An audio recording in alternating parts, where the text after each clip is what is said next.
What's up everyone, it's Bucky and welcome to your 6th Python tutorial. And in this tutorial I'm going to be teaching you guys what strings are.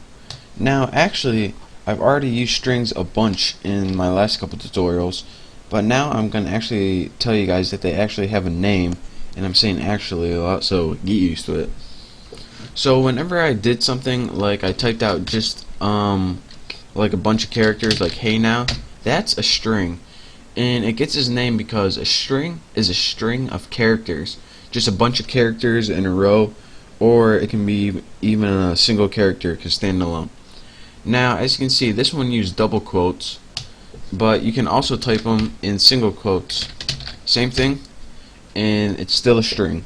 It doesn't really matter if you use double quotes or single quotes when you're using a string or quotes. It's the same thing, but in some cases Python is not going to understand if you don't use them in a particular way. So let's say for example you have conjunction like he's a jerk. See, you have the single quote right here, so that means that since you have a single quote in your actual string, you can't put single quotes around it like this. You can see the problem is pretty clear right here. Python is going to view this is the beginning of a string and this is the end of a string, so this is an entire string because single quotes mark the beginning and the end, and then it's going to see this one over here and be like, WTF is this? So to combat this problem we need to use double quotes around here like that, and now when we print it out it's going to know what we're talking about. Or another thing that we can do, if you just are dying to use single quotes, you can put he's a jerk, and you can have something called an escape clause or escape character, and that's the backslash right here. Now whenever you use a backslash when using a string, Python is going to look to the next character, whatever it is, and it's going to say, alright, this has no real meaning, he just wants me to print it out, it has no piece of the code besides, just print it out however it looks. So instead of saying, alright, here's the beginning, here's the end, it's going to say, alright, here's the beginning. We know this is just a regular quote because of this backslash right here, so I guess this one would be the end. So it kind of tricks Python, and let me go ahead and press enter, and as you can see, that works too. And it isn't only useful when you're working with single quotes like that. It's really also useful whenever you have a double quote like Bucky said, and then you have these little things like what quotes are really used for. Hey now, he said that to me. See, in this case, if you put quotes around here and try to print it out, now this whole thing in here is a sentence. It just has double quotes in part of the sentence. Now these double quotes aren't part of the Python programming language, but Python doesn't know that.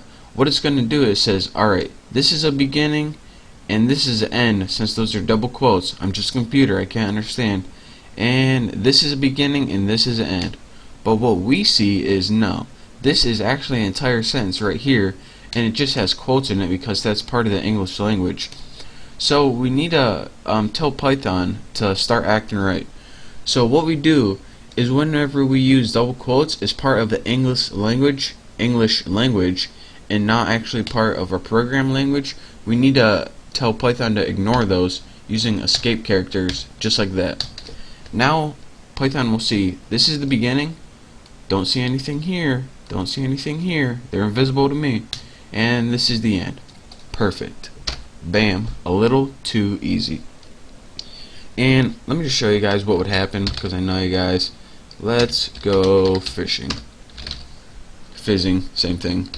If you guys actually try to print this out, you would get a syntax error. So I'm not just making this up, you actually would get an error. And the last thing I want to talk to you guys about is how to join strings. Now, just like I showed you guys numbers can be stored in variables, you can also store strings in variables. So say you have A equals Bucky and B equals Roberts.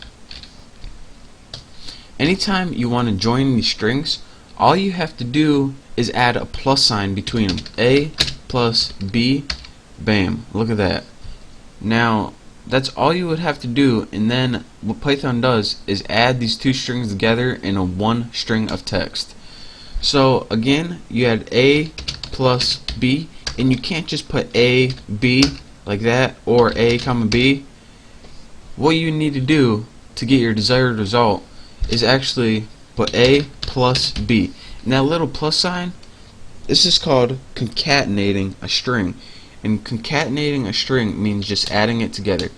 You'd actually probably want to change A to something like A Bucky with a space after it, and go ahead and press enter. Now once you do A plus B, it looks like a regular name. So again, that little addition sign right there concatenates strings or adds them together into one long string. And again, you need that because if you don't, you're going to get an error message.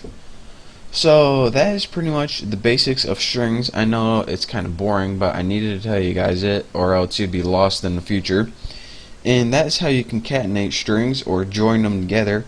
So there was your very boring tutorial on strings. I promise these will get more interesting from now on. That's just a little something you need to know. So again, thank you guys for watching, and I'll see you next time.